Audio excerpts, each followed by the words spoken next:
And I want to start off with a question. Do you think it is important to have political opinions? Personally speaking, I think it's very important to have an opinion about politics, well, obviously, which in simpler words is being aware about the society that you reside in. All of the students here come from very noble, well-to-do families who are more or less convinced by IB and what it's all about. IB's aim is to develop young minds who help to create a better and more peaceful world through intercultural understanding and respect. We all come from families where we're given immense exposure to the outside world and a wide range of insight into how our own society works.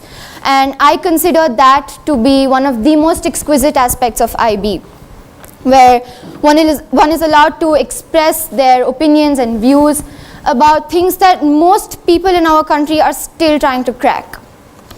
While I discuss that and the privilege I have for being raised in such a society, I also want to mention something that bothers me deeply and is definitely not discussed as often.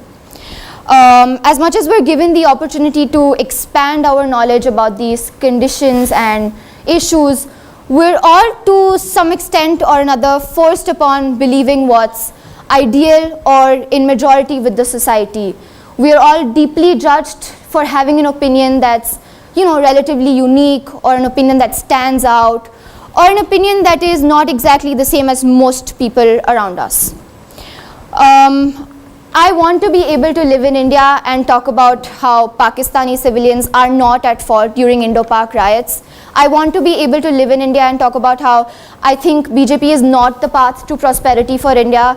And I want to be able to live here and sustain these opinions without having to change them solely because my classmates think that they're not justified enough, or that my parents think that I'm too young to have an opinion on such a vast scale.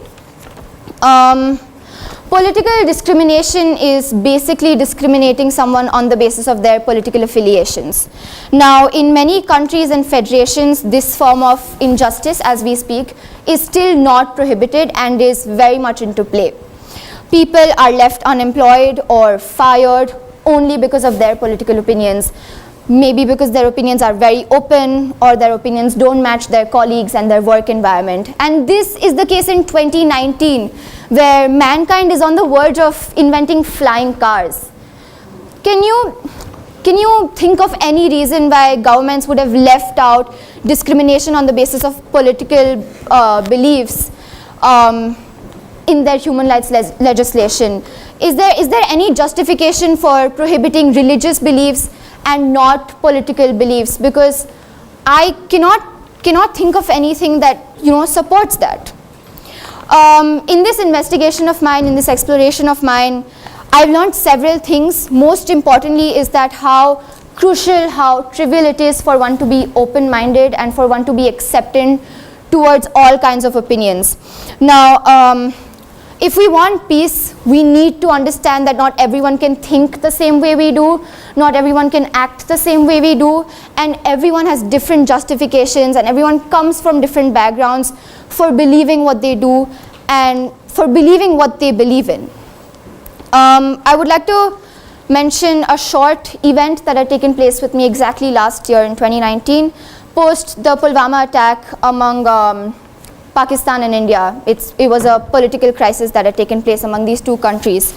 And back then I was relatively more open about my opinions. I was more fearless about my opinions. I would talk about my opinions very strongly in a very bold manner in class discussions and in informal conversations with my friends and family, and even putting those up in social media. And I was very fearless with it. I was very firm about them, and I still am.